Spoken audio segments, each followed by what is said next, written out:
A very warm good morning to all my dear students.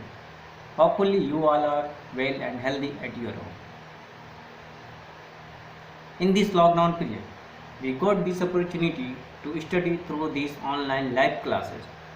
So today I will teach you the class 8 civics chapter 2, social science, social and political life 3, chapter name understanding secularism. But before that, I request you all students open your book, copy, pen, pencil, eraser in front of you. We will study the first chapter in previous classes, the Indian Constitution. But some related topic in this next topic. Today I announce understanding secularism. First of all, anybody say that in our mind question arises, what is the meaning of secularism? Secularism deals with the separation of religion from politics. In India, there is no state religion. Peoples are free to follow, profess or propagate any religion. Have any doubt? Okay.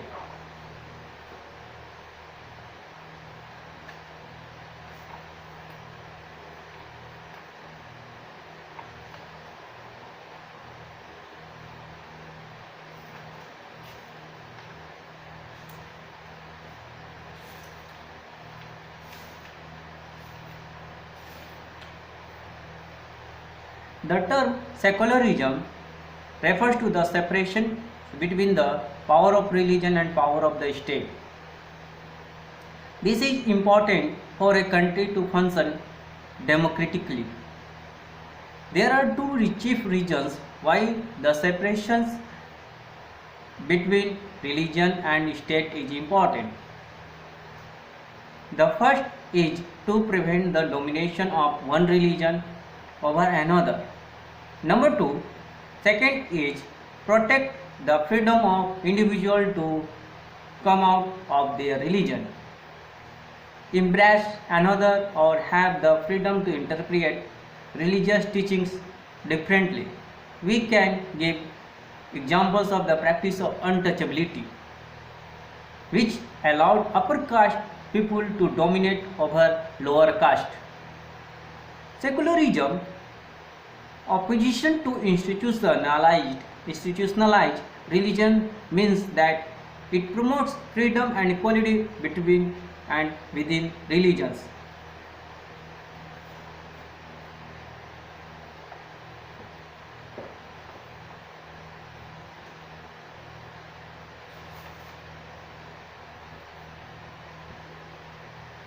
Open your book. Imagine yourself as a Hindu or Muslim living in a part of the United States of America where Christian fundamentalism is very powerful. Suppose that despite being a US citizens, no one is willing to rent their house to you. How would this make you feel? Would it not make you feel resentful? What if you decided to complain against this discrimination and were told to go back to India? Would this not make you feel angry? Your anger could take two forms. Number one, first you might react by saying that Christians should get the same treatment in places where Hindus and Muslims are in a majority. This is a form of retaliation, retaliation. Or you might take the view that there should be justice for all. You may fight stating that no one should be discriminated against on grounds of their religion, practice and beliefs. This statement rests on the assumption that all forms of domination related to religion should end. This is the essence of secularism. In this chapter, we will read more about what this means in this Indian context.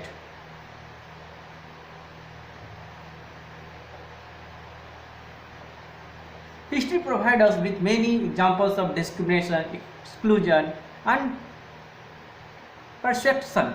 Persecution, persecution on the grounds of religion.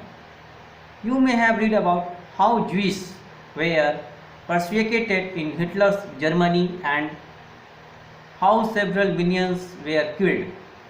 Discrimination. Which country? Germany. Now, however, Jewish state of Israel treats its own Muslim and Christian minorities quite badly. In Saudi Arabia, non-Muslims are not allowed to build a temple, church, etc. and nor can they gather in a public place for prayers. In all above the examples, members of one religion's community either persecute or discriminate against members of other religious communities. These acts of discrimination took place more easily when one religion is given official recognition by the state at the expense of other religions.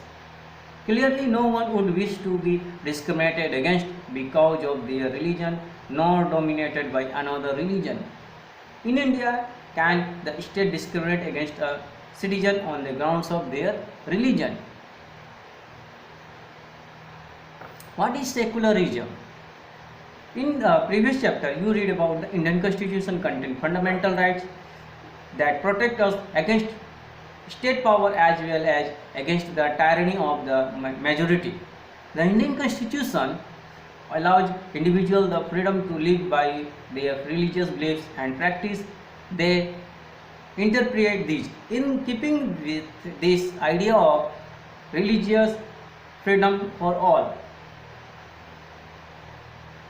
India also adopted a strategy of separating the power of religion and the power of the state. Secularism refers to this separation of religion from the state.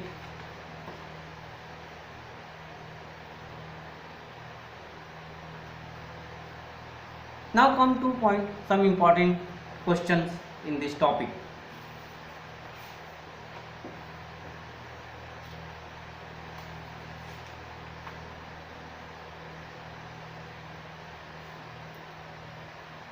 Imagine yourself as a Hindu or Muslim. You are all living in a part of the USA or where Christian fundamentalism is a very powerful, and despite being a US citizens, no one is willing to rent their house to you. How will you feel if you decided to complain against this discrimination to the authorities and were told go back to India? Would this not make you feel angry? Will you retaliate? Number one question arises: how do a person feel if he is discriminated against?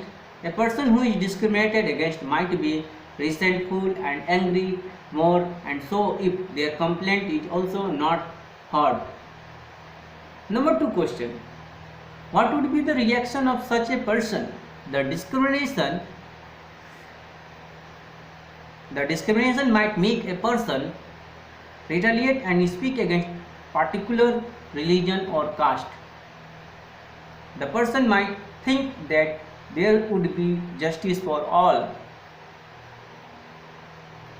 What example does history provide on the grounds of religion? History provides us many examples of discrimination, exclusion, and persecution on the grounds of religion. What happened in Hitler's Germany? Jews were persecuted, persecuted in Hitler's Germany. Several million people, mostly Jews, were killed. Number 5. Is Saudi Arabia secular? Can give anyone answer? No. In Saudi Arabia, non-Muslims are not allowed to build a temple, church, etc. They cannot gather in a public place for prayers. Number 6. Name the Jewish state, what it would do for their minorities. Name of the Jewish state is Israel. It treats its own Muslims and Christian minorities quite badly. When do the acts of discrimination took place? The acts of discrimination took place when one religion is given official recognition by the state at the cost of other religions. No one would wish to be discriminated against because of their religion. No one would like to be dominated by another religion. In India, can the state discriminate against a citizen on the grounds of their religion? What is secularism? The Indian Constitution allows individuals the freedom to live by their religious beliefs and practices.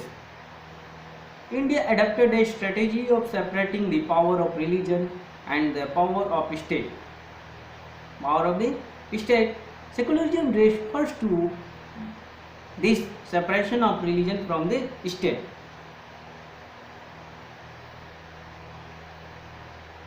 Have any doubt in this topic? If you have any query, you can ask in next class. Next topic, why is it important to separate religion from the state?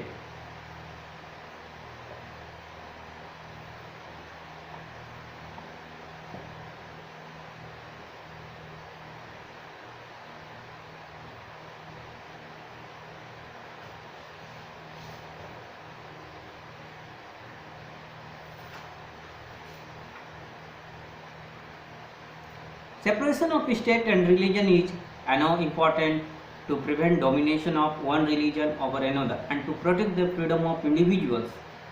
Secularism promotes freedom and equality among religions.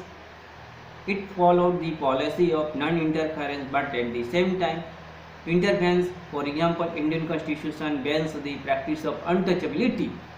In USA, religion is totally separate from state.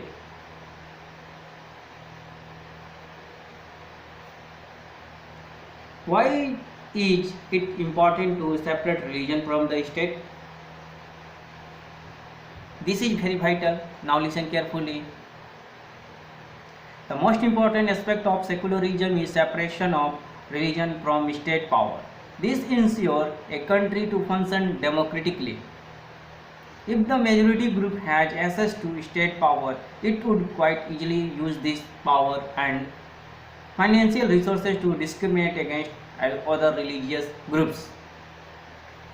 This tyranny of the majority can result in the discrimination and coercion, sometimes even the killing of religious minority.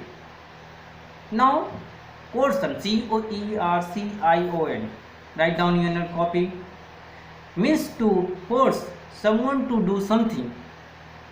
It refers to the force used by a legal authority like the state. I am repeat again. C-O-E-R-C-I-O-N means to force someone to do something. It refers to force used by a legal authority like the state.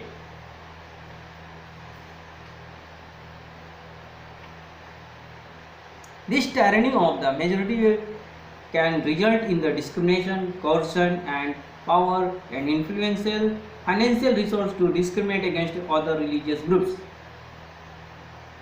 sometimes even killing the religious minorities. The majority can quite easily prevent minorities from protesting their religions. Any form of government based on religion is in violation of the rights granted by democratic rights society to each and every citizen. Another reason to separate religion from the state in democratic societies to protect the freedom of individual to practice, to embrace and to have freedom to adopt any religious teaching.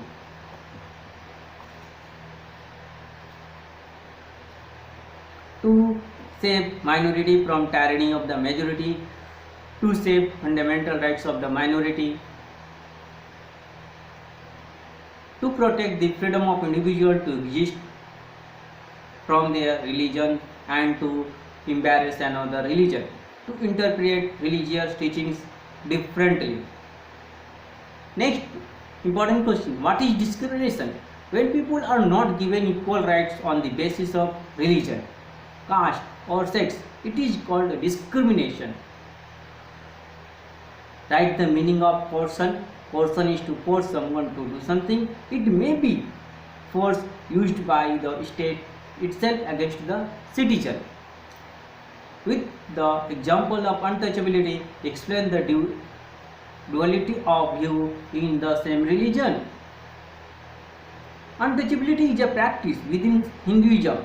If the group that feels it should not be removed is dominant, then it will be difficult even if we want to remove it. These peoples in control of power might say there is only one interpretation of Hinduism, but secularism gives us the freedom to interpret.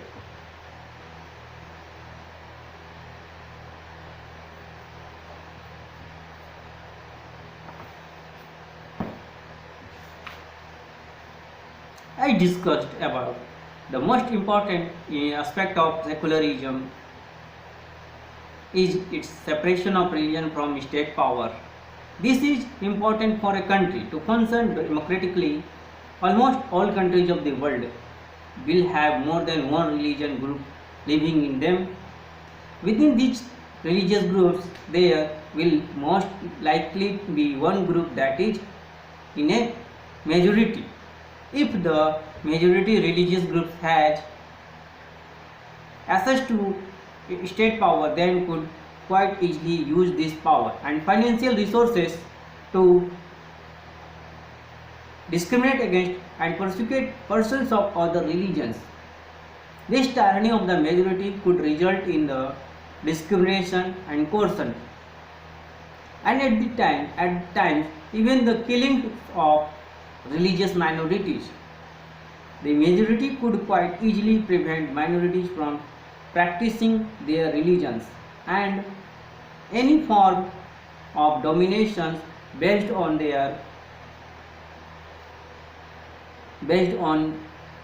religion is in violation of the rights that a democratic society grants to each and every citizen irrespective of their religion. Therefore, the tyranny of the majority and the violation of fundamental rights that can result is one reason why it is important to separate the state and religion in democratic societies.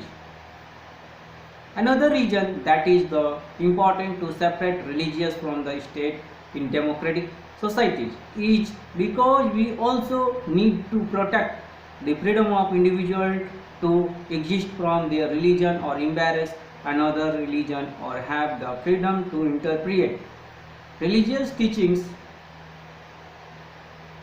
differently. To understand this point better, let us take the practice of untouchability. You might feel that you dislike this practice within the Hinduism and there would you want to try and reform it.